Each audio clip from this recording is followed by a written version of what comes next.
What's a Bugatti? You're gonna bring Andrew Tate in immediately. Actually, there's As a guest? as a guest. As a guest. Capture some Singapore audience. I think most Singaporeans, especially females, just hate him. Really? Like some of the dates I went there, are you an Andrew Tate fan? That's like one of the questions they ask now. Is that really one? Yeah. Okay, at least from my experience. I'm not sure about like other people's experience. Maybe you're just too alpha. Oh, So they're they're like, I can see some Andrew Tate in you. Yeah. I like it, but are you an Andrew Tate fan? do you have a Bugatti? No, maybe they want to know if you have a Bugatti. That's what I see. They want to know if you're part of the real world. The real world. Make We sure talked to- about it in the episode 3 Oh. when we're talking about closing your eye. Then you keep mentioning the real world. Free product placement. Free affiliate Oh, marketing. but they changed it, right? The university.com or something. I'm not sure. I don't know. It's kind of... Yeah, but what are your thoughts on him? Just general. I mean, this is like... I have no clue if we're going to leave this in, but... Okay. Or we're going to start with this even. But Just a I comment. started Yeah. my carnivore, right? My first time I heard of carnivore through him. Like, Oh. because, he popularized, like, he was getting big on, like, TikTok. That's why at the time I was still on, He like, does TikTok. carnivore? Yeah. I thought he does meat only. animal based. Like, I He's saw on his his- meal. I saw He's not just potatoes or stick. something. No, he does that like when he goes and like chills up, but like when he's trying to walk Oh. and everything, his diet is literally just like 2 or like how many ribeyes or something like, Carnivore. and he does like 1 meal a day and that sort of thing with like the coffee or like Coffee. Yeah. coffee. For me, is his coffee habits I adopted because it was It's just. horrible though, like for your gut, straight up. It is. But I think can repair with other things. Apples, whatever, fruits. I mean, I've been trying to repair my gut, but it's like How do you know that your gut is bad though? that's the thing, right? Your gut, right, is so complex, right? Like, you know, the microbiome, everything, right? There's like how many like trillion or whatever like cells inside, like bacteria, like living bacteria inside. So there's, if you don't take care of it, like, I don't know. But like, don't you think that you should just assume that it's good? Then like go do tests, then see if it's bad. Like why do you say you're trying to repair? Like how do you know that it was bad? No, because the fact that if you cannot like, because I mean we're both like fat, right, or like obese, like, so we lack that signal, like, so if our stomachs, right, okay, wait, let me think. Does it have to do with your metabolism? Have to do with your mood? No, if you like eat carbs already and then like you still binge eating, right, as a whole, right, we both binge. If you keep binging, that means your body is not, what do you say, your gut has like not working properly, basically. So it is your gut. So binging is a symptom of bad gut health. Probably, because the bacteria inside are like, now you're feeding the bacteria inside your gut. And it's like, so it keeps wanting more. So you sugar feeling the urge to binge is a sign that your gut might not be healthy. Probably, yeah. Okay. And that's why most people, like, they want snacks, they need, like, they feel hungry, everything is really just bad gut health. I guess that's why they say fruits is a good alternative to snacking or sugar or whatever, because fruits got a lot of fiber to feed your gut. So like if you're feeling like binging and you have a sweet tooth, you're repairing your gut while getting all the micronutrients while satisfying the sweet tooth. Like apples, I think. I mean, I've been reading up, like, it's basically repairing your gut is actually very hard. The fact that we were already like obese and everything, to get to that point, you don't know like how much damage there is to your gut. And like eating clean doesn't necessarily fix it, apparently. Okay. Like you need to actually go and do like specific things. I'm still looking into it, so that's what I've been reading into. For me, I just always had the identity that I just binge eat, but I eat everything. So relatively, I am quite well rounded. I eat a lot of meat. I eat a lot of good carbs, vegetables, whatever since young. Like I don't just eat all the unhealthy stuff. Like in a meal, I can eat like 2 plates of rice, but like the half of the plate of like 2-person serving veggie or whatever, I can finish the whole thing or half of it or whatever easily because I eat everything. But it's like overall, it's still like not in definitely, moderation. Yeah. Right? But I've been drinking coffee empty stomach for like 3-4 years already. It's really bad. And the only thing that is bad is for gastric. Like I can feel like my gastric health is not improving. It improved from when I was fat because that time I had acid reflux, which for the people out there that have, you know that it's quite scary. Sometimes it feels like a heart attack. But I think it has improved in terms of gastric problems. But it's been like staying stagnant because I've been still doing the same thing as drinking coffee and empty stomach. It really is not the best. Like all the research I've done, like so far, it's not the best. I mean, everyone says it, even older people that actually seen real life example of why you shouldn't drink coffee empty stomach. But it's such a good, it's such an easy way of suppressing your appetite and burning fat and getting the I think the energy. Cycling, like not doing anything for like particularly long periods of time. Cycling. I mean, you should be cycling caffeine. Caffeine is a drug anyway, so like you need to be cycling. I'll think about it. Think about it. Okay. While we're on this train about health in general, shall we talk about what constitutes health? Like what makes up health? Like what are the foundation, the pillars? To me, there's just the 3 that I wrote in my newsletter before. It's about performance, means doing what you want at the level that you desire. So, for instance, an athlete, a boxer, able to train 2 times a day if that's what you want to do. Another thing is your health span, basically your longevity for good health. So not just being able to live long, but live long and be healthy, like have good biomarkers that you can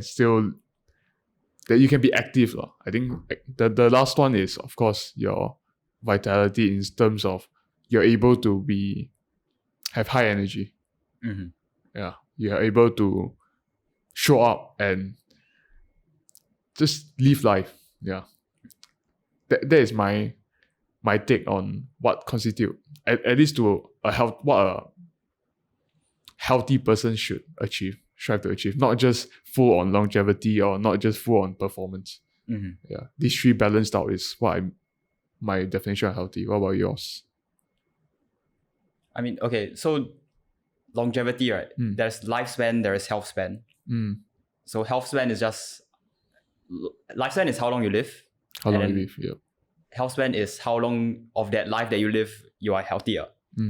And obviously, okay, health is a spectrum. It's not like binary. Like you don't say like I'm healthy, then like end it there. Right? You have to stay healthier. Infinite game, like we talked about last episode.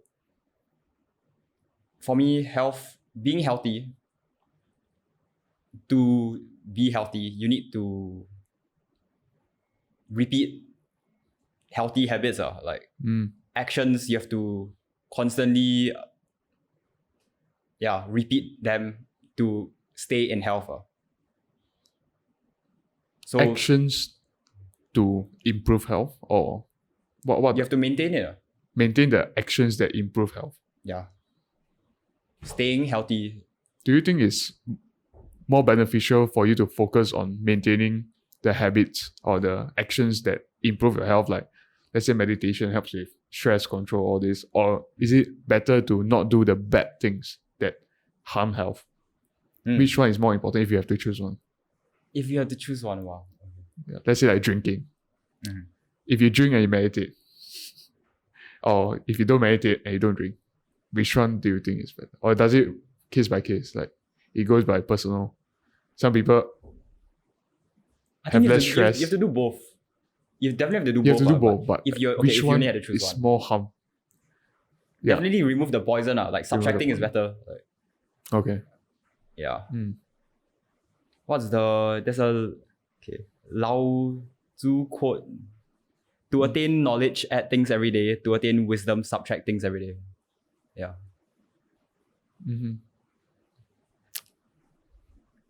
Because some people, they thought about like, as long as they are not doing the bad things, it's good enough. I guess you just have to be brutally honest when it comes to your health. Are you feeling stressed all the time? Like, even if you are not doing all the bad habits, but some people think they are healthy, but if they really look at it, they have a lot of stresses in their life that they don't know how to manage. Like they let the pressure get to them. Or they have just some way of getting their health harmed, I guess. It's the unknown unknowns, like when you don't even know that you're damaging your health in a certain way because of your lack of education or knowledge.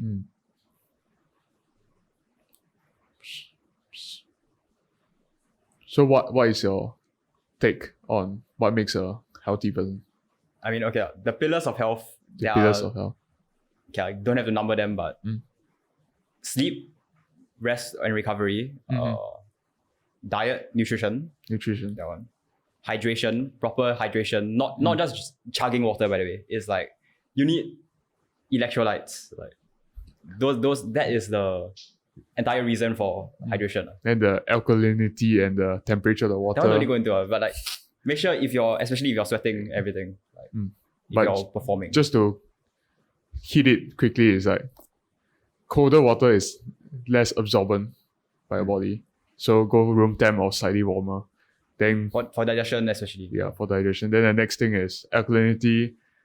I think a slightly more alkaline than neutral is better for absorption also for your body. If you can filter, that's better. That's like the Andrew Huberman water episode. Yeah. That's all I could take away. Not really, but I think this is an interesting fact. Yeah. So hydration, nutrition.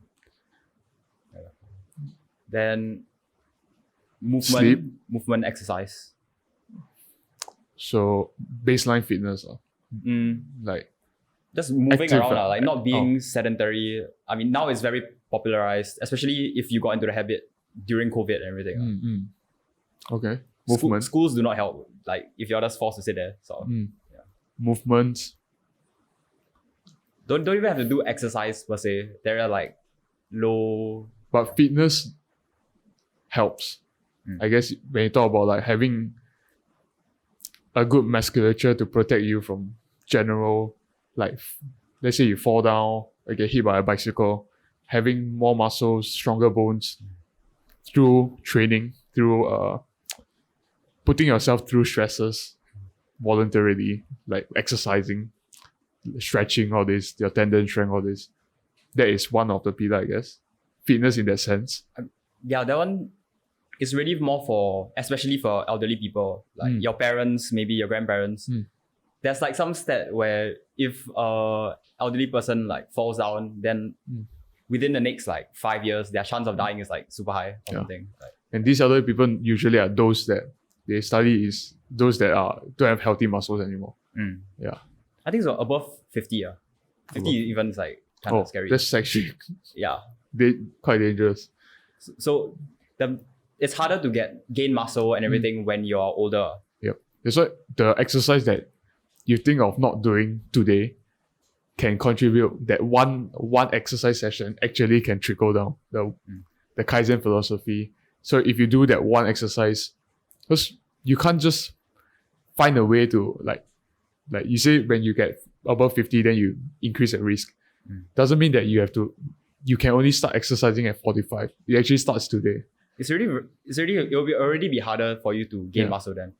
Like now when you're young, especially, it is as like prime time for you to put on muscle everything. If you it's important to have the muscles for show, but it's even more important to start building the muscles that you want to maintain by the time you are older and you want to enjoy the fruits of your labor. Yeah. You put on muscle, right? Once you put it on, you don't lose it that easily. Yeah. It takes like you really have to not eat protein at all. Or like not move for like 3 not weeks, move. like bedridden, like that's when you start losing muscle, apparently. So Because you're stimulating most of the muscles. If you are young, you are like moving around. Most of the time, you are stimulating all your muscles. It's very hard to lose them. So like, spend a bit of effort building the essential ones like your core. Basically, your core is one of the more important that's ones. Like, stability, so you're not falling over everything, basic stuff. not just your abs, when I talk about core, it's like Yeah.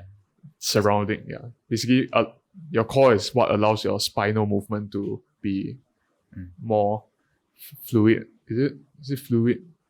Yeah, I'm not sure. Basically, it strengthens your spinal movement. Yeah. Allows you to move your spine. Yeah. So And then that's one of the more like important posture, ones. everything also you have to mind, like now there's like tech neck, everyone's staring at their phone, crane. Like, Yeah. you correct it. Good posture is super important. Yeah. Not just for like physical health, but also mental health. Like Mental health is improves your like serotonin regulation. The first chapter of what? you also Chapters allows of life, I think. Yeah. allows your diaphragm to have more absorption of oxygen, right? It opens up. Because if you're like that, it's harder for you to breathe through. Like it becomes a shallow breathing kind of. You naturally go into a like very shallow breathing. Oh yeah, if your body's like closed. Yeah. So like let it just be neutral lah. Don't like all the way out. There's no need to over exaggerate. Yeah, Like just have. It's more like throughout the day you want to make sure if you catch yourself having bad posture, slouching or like craning. It's like, Generally, just you can use what Hamza teach, the bro science kind of way. Just pretend you're a king at all time. Just how a king sit. It won't exaggerate. It also won't like just curl down. You're just like very neutral, stand up straight. Chin don't need to be up all the way. Just neutral, just confident. So in general, being confident, having confident body language helps with your health. Yeah. and body language people can like tell a lot from just your body language. Like how I'm sitting right now, you can probably, based on first glance, tell more about me than like, I don't know. Yeah. If I were to talk for an hour, which I think we're going to talk for now. What do you think of What do you think about me? Yes. Let's not read that. Oh. Okay, we're turning off our comments. Okay, turning off comments. Okay, so you mentioned mental health. That's one of the pillars. Okay. Mental, emotional, that's all. Mental, emotional. Okay. Then does mental health come first or physiological health?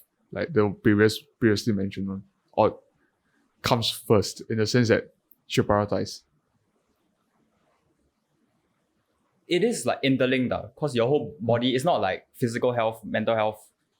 The actions that you take for either, like if you try to improve your mental health, you will probably improve your physical health also, and then your physical health, or sometimes the actions that actually do improve your mental health are the like physical ones, like exercise, all your neurochemicals like dopamine, serotonin, noradrenaline, all that, like they do get like raised whenever you do exercise, and then that effect can last for like 2 hours or like the whole day after. Like when you move, right, you are generating energy. You feel that heat and everything. Like you can generate energy. Like you don't just gain energy by like sleeping. Yes, recovery, but beyond that, you can move to generate energy and energize yourself. Yeah, and usually when there's a lack of energy is when your mind start to go into the darker spaces or whatever that triggers your bad mental health. So generally, they say exercising, going to the gym or whatever is like it's as good as therapy to some people. Yeah. So people, all the guys in there fighting the demons, like yeah. There's a reason why they are like doing it so actually, because it helps them overcome a lot of their mental stress, mental demons. There's a lot of benefits as well, like beyond like going into like gym culture, everything, which is it's just a community also. What you say, I just remember like there's a scientific study, I guess, that talks about a person that smile, like physically smile, actually increase their joy or happiness. The perception of their positive emotions does increase. So I guess that is a good way of looking at like how mental health and physical health interlinks. It's from How to Win Friends and Influence People, right? Dale Carnegie, I think he referenced it inside at least. I think he referenced in terms of how it makes Just smile. the other people. Smiling like improves your. Yeah. To be happy, you don't just like, oh, I'm magically happy. Sometimes smiling, doing physical can improve your mental. Yeah. So just have better body language that will affect how you think of yourself as well. Then how you think of yourself changes. In the end, you will come back and improve everything else. You'll make it natural. Yeah. So fake it till you make it in this sense works. Yeah. All your body systems, right? It's not like you have your respiratory system, your cardiovascular, everything. They all are interdependent. Your body is so incredibly complex. So they all work together to keep you living. And it is about doing things that are right for your entire body. Doing things that are right. So I think have we covered all of the pillars? I still want to talk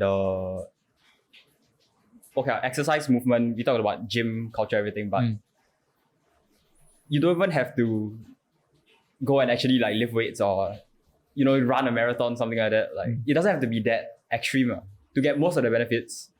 Really, the simplest form of exercise that you can get you like the most bang for your buck. Gym, there's like memberships, everything, trying to get access, there's friction there.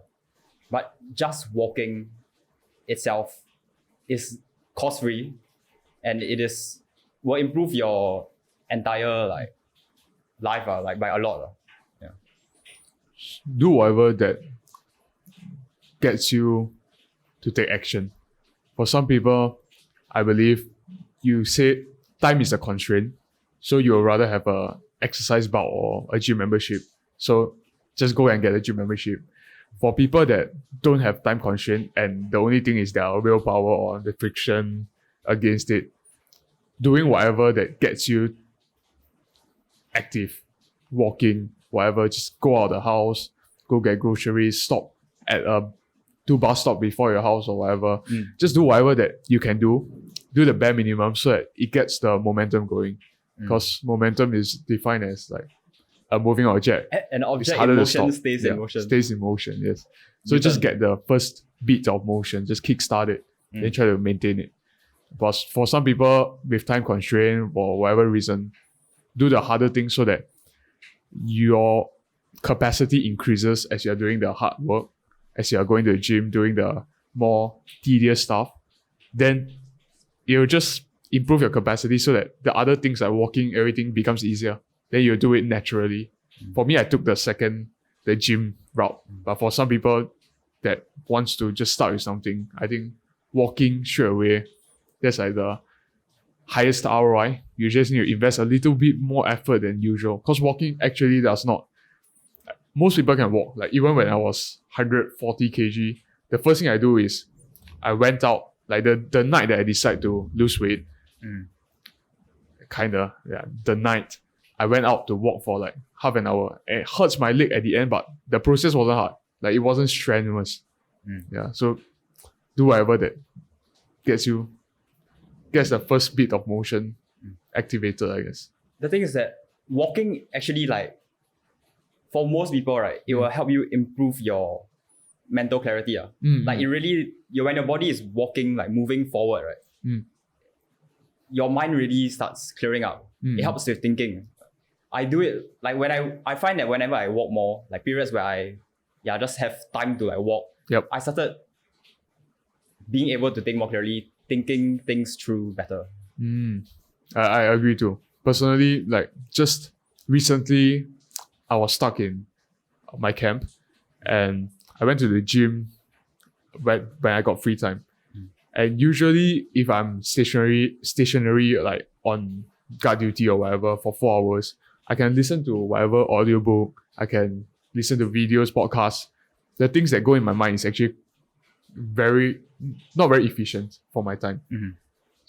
But during the gym sesh, I just went on the treadmill and walked for 30 minutes while listening to courses, some video course, and I played at 2x speed. I managed to capture like almost the entire thing. So that just shows how much cognitive, I guess, like boost it has. Benefit. There's a huge cognitive benefit for learning, for everything, because it's a very low level way of getting activity in. You don't need to use your mental bandwidth on walking, because walking is kind of natural for most people. Walking and talking also great. Like you can, if you want to merge, like Walking and talking. Because it's a low mental like task, low cognitive, like it doesn't take out a lot of cognitive like power. So you can just walk and talk, walk and think, and listen, stuff like that. When I started my journey of like self-development, the first thing I did was really start going for morning walks. Like it was like last February, I started listening to audiobooks, earpieces in, audiobook, then I'll just walk in the morning, like once I wake up, and get my morning sunlight. Yes. That's what I started with. Listen to Atomic Habits, everything. And like it stuck with me. That's why until now I'm still, For me, it's evening walks. Like it's about 5 to 6 p.m. I will go for a walk alone with audiobook, explore the places near my houses, like different routes. Or I'll walk with my mom, my parents, my brother, and we have like a good conversation going. I think it's a good way to spend quality time also, because your brain is moving. As all of you, when you're walking, you're probably not distracted scrolling or whatever. So for people that want to improve your family relationship, this is a huge tip also. I mean, just doing whatever works for you. And like you're getting exercise at the same time improving your connection. And you're getting them exercises too. Yeah. So you're improving their health. So it's just a win. Yeah. Okay, I have a few points I want to just to punch in walking as a whole. Alright, I'll hold up the pad. Alright, go ahead. So there was a study done on like 70,000 people in the UK. Okay. Yeah, 70,000. So this is 2 times 35000. Yes. Okay. So they tracked their steps, and then they measured somehow their all-cause mortality. So like their chance of dying to any reason, to any heart causes. attack, disease, whatever. Like even all-cause mortality includes accidents also. Yeah. It's like whether it's a car, boom. Yeah. Anything now. Yeah. So what they found was that all you need is at least 5 to 6,000 like mindful intentional steps. So like not the ones where you're like going to the fridge, like that sort of thing. That's not considered, not counted inside here. Like 5 to 6,000 only. That's all you need to reduce your all-cause mortality, your chance of dying at any point in half. Like in half. Yeah. Wow. So if you just right now, actionable, right? Open up your phone. We don't have our phones filming, but actionable, open up your phone, right? Check your step counter. I just checked yesterday, so I still remember. I also checked yesterday. Okay, so past 6 months. Oh, past 6 months. Oh, okay. Do you remember? Oh, okay, let's just say mine is just like the last this month or last week. Last week mine is 17,000. Wow, average. Yeah. See this guy, he's shredding fat. Shredding fat. I'm doing it for fat shredding purposes as well. Yeah, but general health and stuff. Yeah. Mine is like 10,000. Like 10.7. Even that is a good number. Like 70k is too extreme, because I think it's crazy. For my current lifestyle, I can get that, but like for someone that is in office job, a desk job. Yeah, desk job, and to get 10k, that's not easy. Yeah. And most people should strive to get 9 to 10k, right? 9k. I think you like the peak. So the study, right? The peak benefit they found was at 9.7 or something. 9.7 or 9k. Right? That's why a lot of people just advocate for 10. It's a round number, 10k. Yeah. You get the maximum, because there's always like a point of diminishing returns. Yep. Yeah. Like 5 to 6k like I've been trying to get my family on also, like walking enough, but it's about the average. I guess one way to look at it is there's a way to like maybe gamify for the people you care about. Maybe have some step counter challenge, a loser have to pay for a meal or something. Then the meal will be competition. the meal will be like some sort of healthy meal. So then it's like a time to gather, whatever. You guys can gamify it. And all these are like tips or ideas that you can implement straight away. Like literally today you can just text your family group chat or whatever on actionable stuff, on like you guys can get more steps together, spend more quality time together by walking together, then have a reward that put you guys together also. Make it like a ritual. So like you go on a walk together, like on a weekend if you're free together. Yeah. But I find that a bit harder personally. Personally, my strategy of getting more steps is for everyone around me is that I just increase my ability to walk so much that walking is so easy that I'll just do it like naturally. Like I'll prefer walking to anything. So as a result, when I'm out with them, without plan and stuff, they just follow me and walk more. Yeah, so it's like I don't need to make it a ritual in the sense that I have to ask them to go on walks with me. But as long as during the time that I ask them out, then they start to walk more. Then I will explain. So you just you change your default so that now they have to sort of align themselves to your default. They have to. Yeah. And the way to solidify it, to make it useful, is that you explain to them that, oh, you get this much steps in and now how you're going to feel better. And they're going to realize that. You have to make that clear to them. Then that will be more useful. If not, it'll take a lot longer for them to realize that, to find the cause and effect. Walking more gives you the effect that you are healthier, you feel better, you lose more fats, you are less binge, you have less urge to binge, to snack, because you're not bored when you're walking. When you're having activity, when you have high energy, your body don't crave food, hyperpalatable food that gives you the illusion that you are getting a lot of energy, because walking generates energy also. Yeah, the difference between like walking and like running super high cardio is that cardio, super extreme cardio, right, is more strenuous on your body. And that's why, and even if you do like 1 hour of running, you're not gonna burn as much as like if you were to eat like, what's a super high calorie food?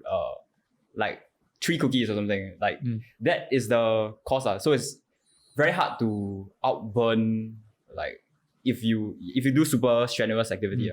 But walking, it is already like helps you to burn very fast, right? Like so I guess that answers to some people's question on walking requires a lot of time.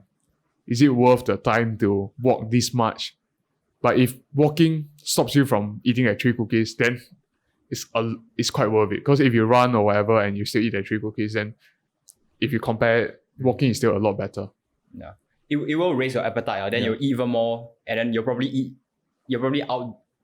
cancel out all the exercise you just did. So walking. But I mean, running does help you to put on more muscles. So sprinting is generally better than just long endurance. But cardiovascular health is good to improve as well. For me, walking, I do like the best way that I found is to just make it habitual towards the end of my meals. So after I eat, because it does help with digestion also. So walking for like 10 to 15 minutes after eating, after every meal, especially if it's like a carb heavy meal. So like super, like normally, like carb crashes, right? Like sugar high, then the crash. You can offset that, like I think about like 30% just by like walking 10 to 15 minutes. Yes. So if you take 3 meals a day, that's 45 minutes, right? It takes 45 minutes only, and you've already like 5,000 to 6,000, right? You're basically like 3/4 of the way there. So it's 2 birds, 1 stone in the sense that you get the steps that you need to reduce all-cause mortality, but you also attack the problem of blood sugar crashes, like spike and crashes. And it helps with digestion also. Yeah, the blood sugar one we didn't really flag out, but do we have enough time in this episode to go into detail? Because I think it's one of the more important health topics to get awareness. Okay, I'll recommend searching up glucose goddesses, her stuff. Like it'll be linked in the show notes. The way that she explains it is I would say more fleshed out and well detailed. Now I'm just gonna give like a pitch on why you should even get awareness. Yeah. A short summary. But so blood glucose, your blood sugar, right? Every time you eat something, especially if it's sugary, right, it will rise up. And then it will fall. So sugary foods rise very high, then crash like below baseline. And then when that happens, you'll feel like energy dips and everything are like especially no for bad mood. Sugar in the form of like just table sugar or basically things that are not mixed with, let's say, fiber or whatever that's easily absorbed by your body. So and there's like carbs and fats like put together, which is like most processed foods. That's why people always advocate to eat whole foods. But what negative effect if you have the sudden spike of blood sugar? Okay, so that beyond like the energy crashes everything, right? Yeah. It also causes like glycation, which is apparently just like it is a process of aging. So like if you imagine your like bones inside everything, like apparently every time you have a spike and a trough, that is like the process of you like slowly, until you die, right? Like your bones get more brittle as you die, as you age, as you die. But your bones get more brittle. That's because you glycation. So you're literally cooking your bones in a sense. Like it speeds up the aging process of your internal organs, of even your skin, basically all your organs, your whole body in general, your bones, the skeletal system, all this. Even your heart, all this, they are just the example she gave was think of it as an oven cooking your organs. Yeah, it just gets cooked. You're cooking yourself, not in a good way. So, what else apart from glycation? I mean, why should you avoid? So the inflammation caused by that. Inflammation in general is just unhealth. So like, is your body like fighting against like itself because you're not treating it well properly. That will cause. It can be seen like signs of it are like acne or there's a whole like list of different health problems. There's insulin resistance, diabetes, like longer term, heart disease, all that will be longer term impacts. Brain fog also, right? Yeah. If your brain is inflamed. How about joints? Does your joint get more sore or less? That may, but I'm not sure. Okay. There's like stuff like chronic fatigue, stress. Your mood in general will not be good. If your whole body is like inflamed. Imagine your body inflames. Okay. Okay. Because personally, whenever I have bad sleep and not good diet on like maybe for that 1 to 2 days, I realized that I couldn't take out my ring because it's stuck in my joint. My joint is like inflamed. So I think I heard somewhere before, like when you get inflamed, your joints start to get very like chunky. Yeah. It's just like then like skin, like if you want to go into like what looks maxing everything, right? If your face is like puffed up and everything, that is also a sign of inflammation. Hormonal imbalance or everything, like your body is just not in a healthy state. Okay. So reduce aging. It helps with looking better, helps to staying healthy for longer, health span. Inflammation, you need to do it. You need to avoid inflammation because of the previous, the list of reasons we just said. What else? For blood sugar spike. Insulin resistance, I guess. It's all there's short-term impacts, long-term impacts. But the thing is that altogether, if you look at both the short-term and long-term, it's just better to avoid in general. Like minimize inflammation. Minimize inflammation. I guess inflammation also leads to, just now I said insulin resistance. But in the short term, it's more on also energy level, right? Yeah. Because inflammation also sucks up a lot more energy level. And after your blood sugars drops below baseline, after it crashes, you tend to have very, very low energy, and your body will tell your brain I need more energy now. So you tend to crave for more food. Yeah, so that's why if you start off a morning with like sugary, like cereal or anything, right? Without using it, so you let it crash. You tend to crave the more. whole day, right? You will have she says a roller coaster of like energy cravings and everything. Yeah. And imagine if you did not let your blood sugar spike and crash, you could have had the choice to eat healthier food and basically less food in general throughout the day. Like you can't really make good decisions when your energy is like when there's craving. You want like stable mood and energy sort of thing. And I mean, there are some situations that maybe allows you to do that. Maybe if you're going for a long run right before, you can allow yourself to have a cheat or whatever, because that minimizes the effects, the harmful effects of the spike. Yeah, actually just prevents a spike. If you need the energy, right, then go for it. Yeah. But if you're not doing anything, like you're more sedentary or more chill, like I mean, most of us will be coping if we say we need that. Most of us we are not athletes, or we don't need a sudden spike of energy all the time. Yeah. But the thing is that most of us are just eating. It's now like normal. The average person does eat a lot of just very carb-filled foods. Yeah. So now we talk about like how we can avoid. So like to start this off, I just want to talk about 2 months back, I went back my hometown, and at my hometown, my uncle, he has a durian farm. So durian is like a delicacy for my family. Durian? Comment down below. I like durian. So yeah, I'm part of the Love Durian gang. Yeah, that's why we are here together. Yeah. If he didn't like durian, he would not be. We have a durian mukbang soon. Yes. Okay, so we went to his farm. It's a very rural area. They are also not super educated. They are more of the farmers. They are like more on the more primitive side, which is in a good way. They are like good people. They are moral people. It's just that they prefer the lifestyle of like, we plant, we sell, and we survive off our own system instead of the education 9 to 5 route. So what I learned from there versus I have this relative that went with us that's super unhealthy.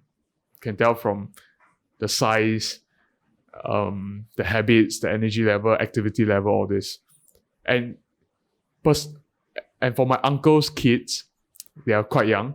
You can see there's a distinct different way of treating their body.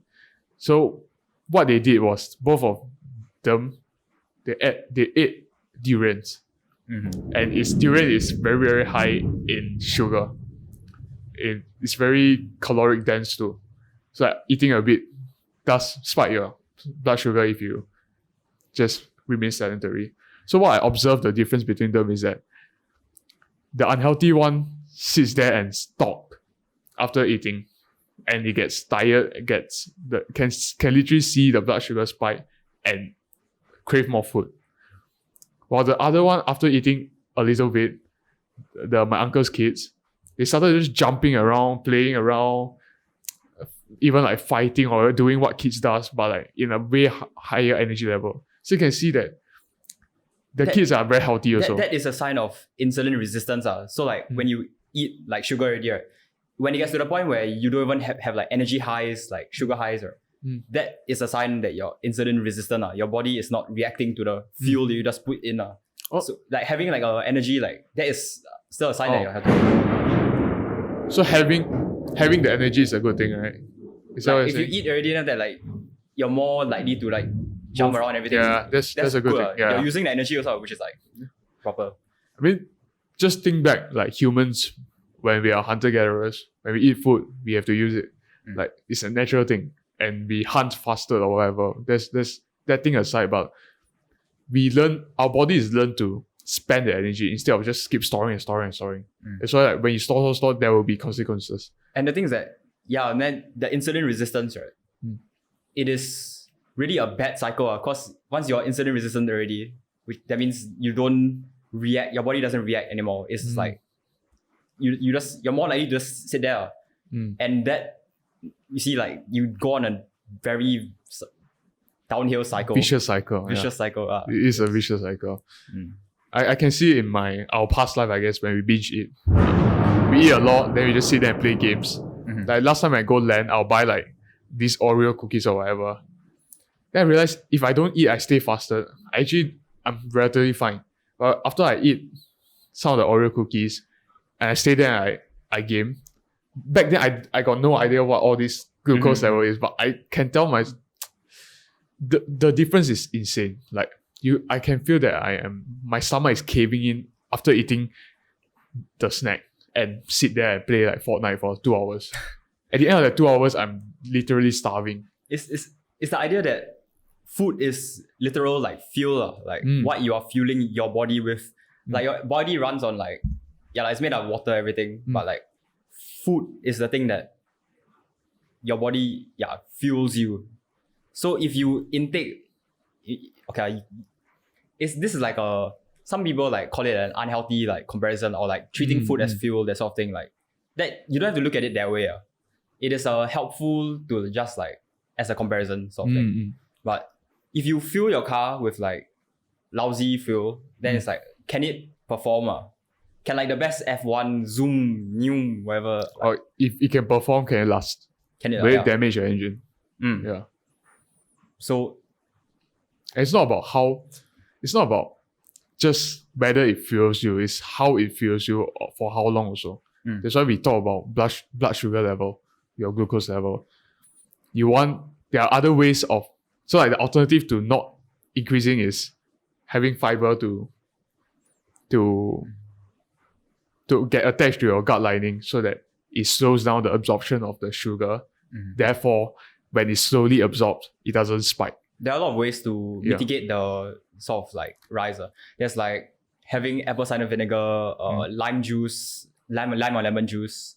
Before meal. Consumption or during consumption of meals. Then another way is, a very simple way, just another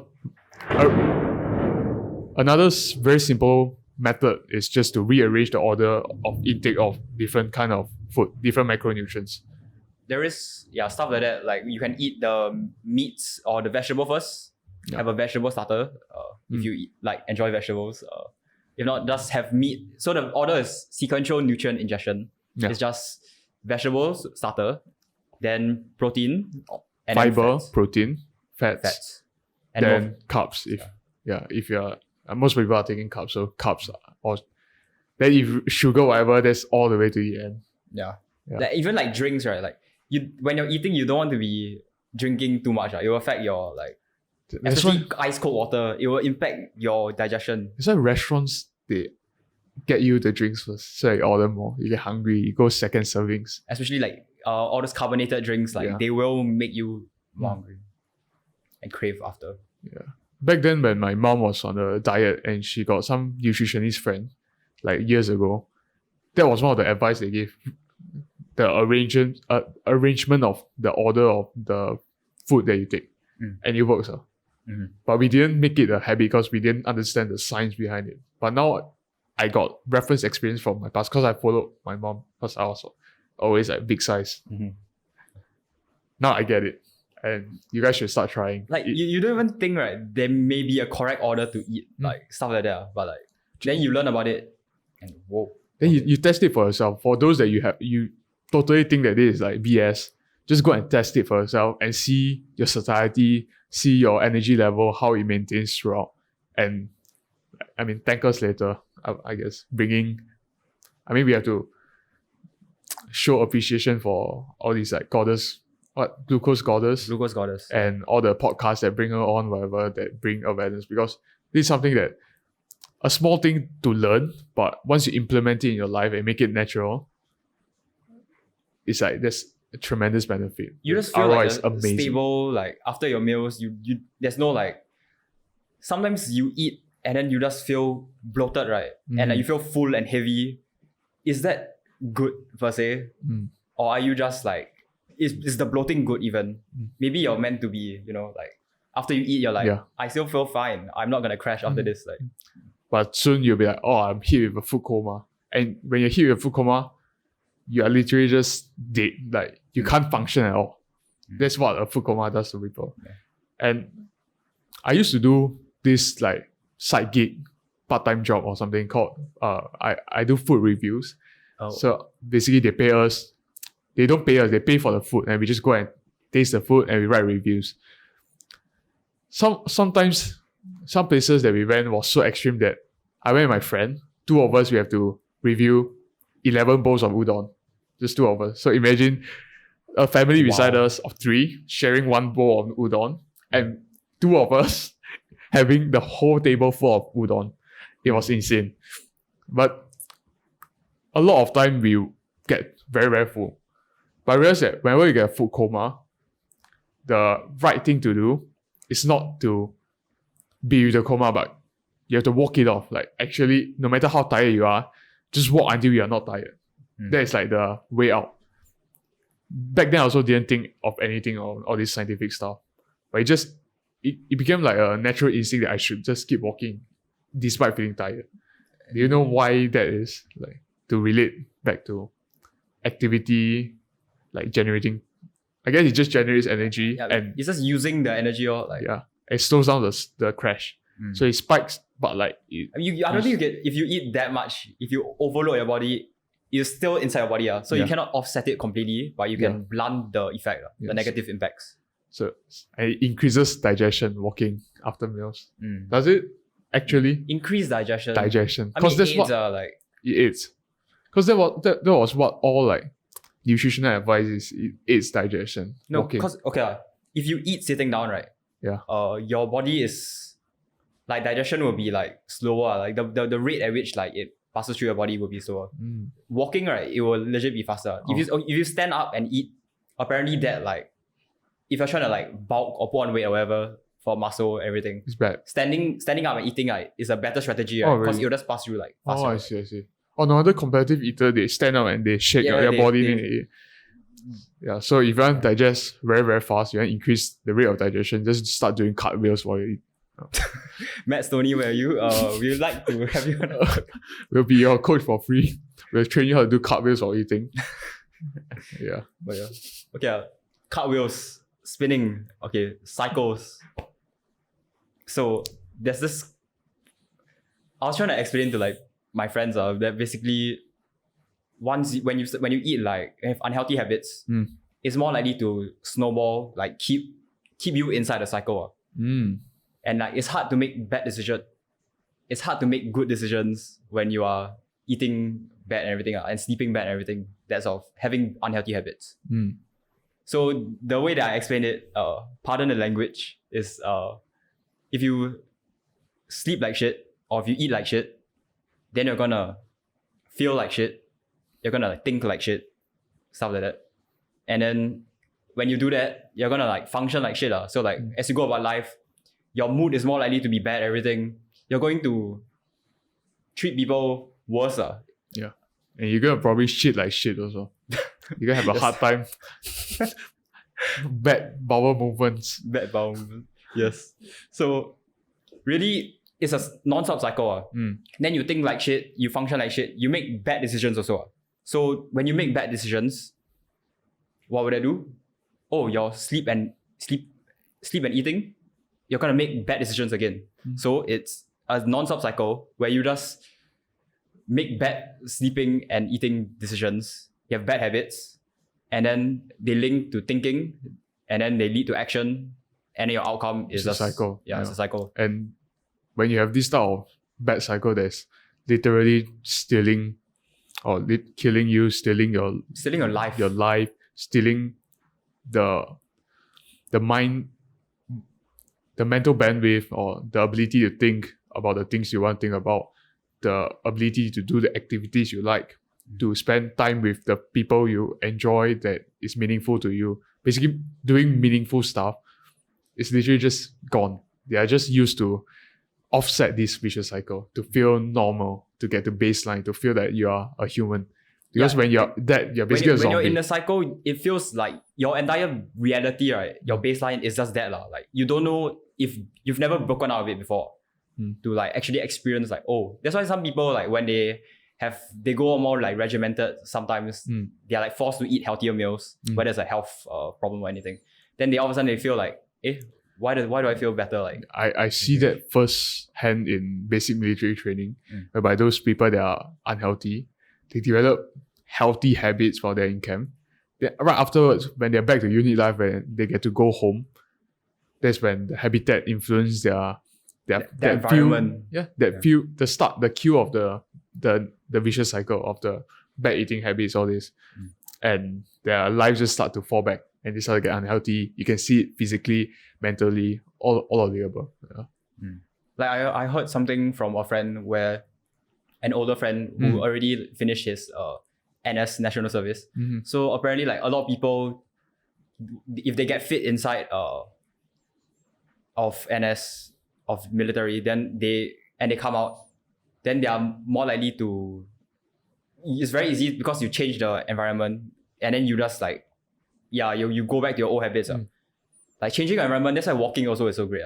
Because you get to change all habits, there's like basically a cue or trigger that like causes it. So cause and effect. So if you have, the cues can be like as simple as looking, or you can like, if I have like this shirt on, if I look like this certain way and stuff like that, there are cues all around you. That's why changing your environment is like the easiest thing you can do to change your habits. Or seeing junk food in your living space. Yeah. Like maybe you saw some snacks at home when you're in camp and stuff. Even if there is limited. So that changing your environment, that's one of the way to alter the cue. Then as a result, the cause is changed, so the effect will be different as well. Like you have to have a like Newton's laws again, like in motion, will stay in motion unless like a separate force, like, So you need the cycle, you need at a certain point to like have an intervention. Like you need to break the cycle. Then once you break out, right, then you're free. Like that is, in a sense, liberating yourself from unhealthy habits. Yeah. And you break the cycle not by stopping the cue, but by changing the cue. Because you will still have cues. You still have to do something. You cannot you cannot stop a habit, but you can replace a habit with something else. There are many ways to do it, to go about like changing your habits. But the thing is that once you get into a good cycle, that's why most people who like start improving themselves, they just keep going, because it is just a cycle of virtue instead of vice. So what we are saying actually can be found in Atomic Habits, Power Habits. There are a lot of books on it. Yeah, we are just painting you a picture, and for those that haven't read it and you see the yo-yo effect of, let's say, changing your environment, getting a taste of what a healthy lifestyle is, then you just fall back without knowing. You don't understand what happened. You think that it's your fault or something in you, or it's your destiny to stay unhealthy. Then this is a very, very clear factual evidence that it's not your fault. You just have to learn about this and go make some actionable steps. Personally, I myself have not read the whole of Atomic Habits. Like I was talking about it earlier, where when I first started, I started listening to audiobooks, and Atomic Habits was one of the first few audiobooks I listened to. But I only listened to the first chapter. Oh. And I mean, okay, the first chapter did explain most of the book already. Okay. Like the main big ideas. But the idea that really got me was the idea that if you were to compounding. So I'm not sure if we all remember what we learned in like secondary school, like what linear lines, then after that there's like compounding, linear curves, exponential curves, everything. So like if you get 1% better every day, by the end of the year, you'll be 37 times better than you were at the beginning. So the Kaizen philosophy, 1% better every day, continual improvement, right? If you get better every day, it'll go up like this. I'm not sure if the direction is correct, but yes. And 1% better in this scenario is cultivating the cue, cultivating the habitat, changing your environment. Like Atomic Habits, I also only consumed it in the audiobook format, and it was during one of the walks that I told you about, the 5 to 6 p.m. walk. And if you link it to my 17k steps this week, you realize that as I'm walking and listening to them talking about habits, I probably subconsciously pick up like, oh, I should walk more, or like I link it to what I'm doing. Then now, as a result, it's been like over the past 6 months, my average step is about 13 to 14k, and that becomes a habit, just walking more. I don't need to like stress myself to, I have to go out and walk or whatever. Some days maybe, but most of the time it's just, it's easy. Like I got time, I got walk. I just ate, so I should walk. There is like combining habits also to like make it easy like throughout life. Yeah. It's always powerful when you can mix momentum, mix the right information. Then also at the end of the day, you realize the synergy between all these good things, like all these habits, all these practices, all this like cultivating a right friend group, social circle. Like you have the average of 5 people around you. That helps also. If all your friends are active people, you will naturally be active. If all your friends are gamers, you're gonna hang out with them through the activity of gaming. So you'll be sedentary more. So like it all makes sense. It all links. Everything is realize that everything is connected. It's Ben Cole coming out. Universe. One song. Uni means one. It means all is interconnected. Leonardo da Vinci. Alright. I guess this, I think probably 1 hour. I think it's place to end it for now. We need to end this. Do we? We do. Okay, we'll be spending the next hour talking all about Cal's love life. Cut.